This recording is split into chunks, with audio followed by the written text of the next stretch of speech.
Welcome people, this is episode number 9 of our EV Capri conversion. This is the first time you're really getting to meet me, as you may have just seen excerpts of me while I was building the car, but now it's time to show you the EV Grin. The time has now come and I'm pretty excited. It's a lovely morning today. We're going to go around. I'm going to walk you around the car, and once that is done, then I'm going to take the car out for a spin, and we're going to do a little bit of speed test, but it's not going to be like, over the speed limit or anything. One thing I've noticed is I've done a little bit of check on it, and I feel third and fourth gear are more than enough. So it's still a little bit of way to go, but I thought it's time I showed the EV Grin, and come with me.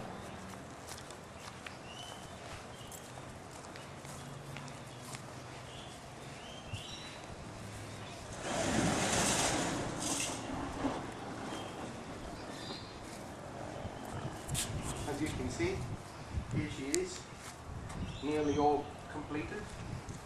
And also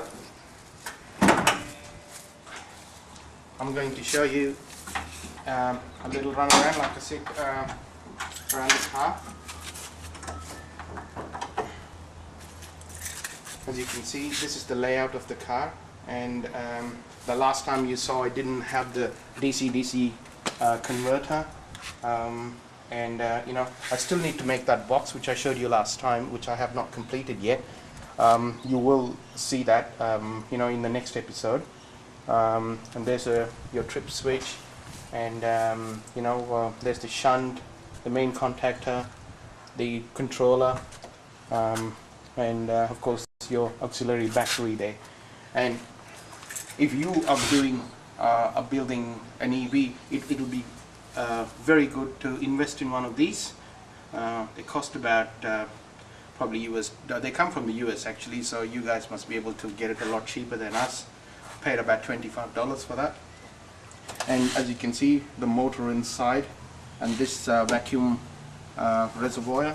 Actually, what I'm going to do is I'm going to reduce the vacuum reservoir, because it takes about 7-8 seconds or 11 seconds to fill up, and I'm only getting an extra foot pump on the brake.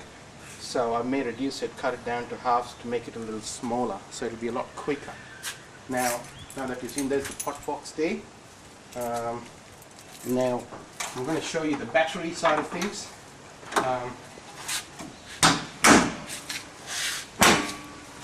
As you can see, there's your battery box, and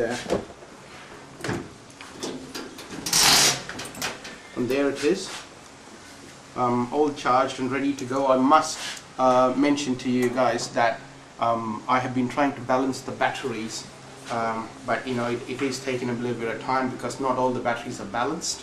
So I'm going to do a bit of a run so the batteries go down a bit, and then I can recharge.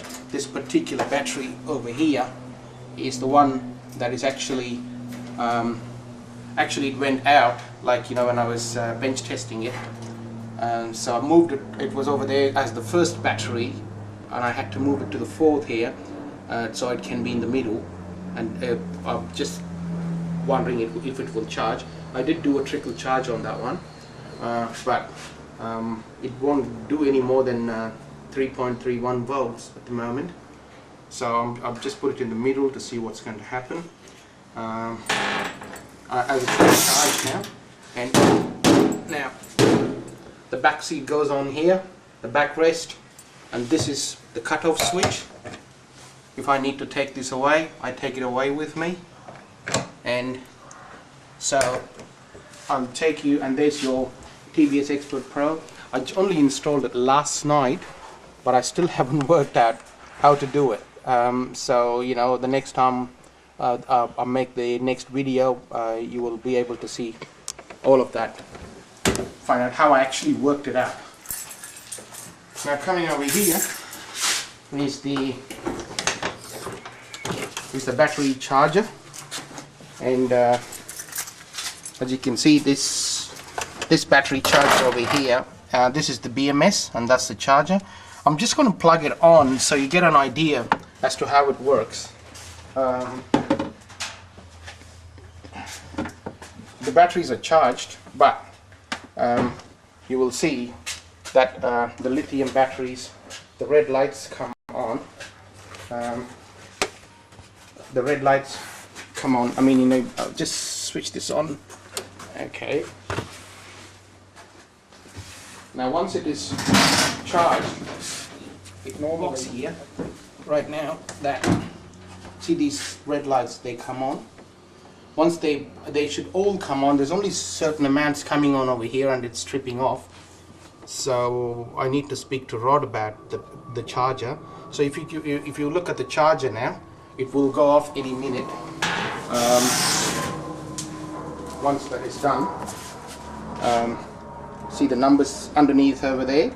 It must get to at least 165, but for some reason it goes off at 161, and I'm working on it.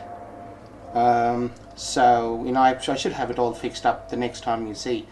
So I'm just going to wait till that goes off, so you get an idea. I think it's going off at 159 or 160 or something like that. So once we go for this run and come back, it should charge up, start charging again. Other than that, you know, I've got very little to go now. The back seat has to be mounted. I've got a plan for that, and I've already spoken to the engineer. I've already spoken to the engineers, and you know, they're going to they've asked me to come and you know, make an appointment, which will most probably be in about a week or so.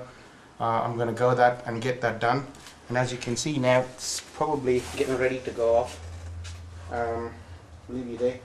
And the other thing is, I mean, you know, if you see those, I built those mounts for the charger, and you know, I had to use some leftover. I built a new bathroom, so some of those pipes were left over, so instead of wasting it, I used it to build that battery mount with the white aluminium tubing.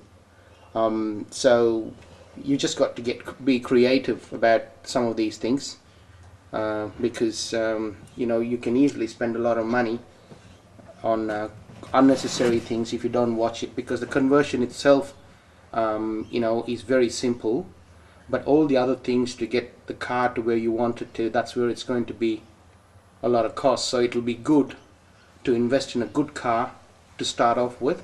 There was nothing wrong with this car, but the thing is, I just decided this will be my first car to do, and after this, my next project, which I am thinking, I haven't decided yet, will be a BMW Z3.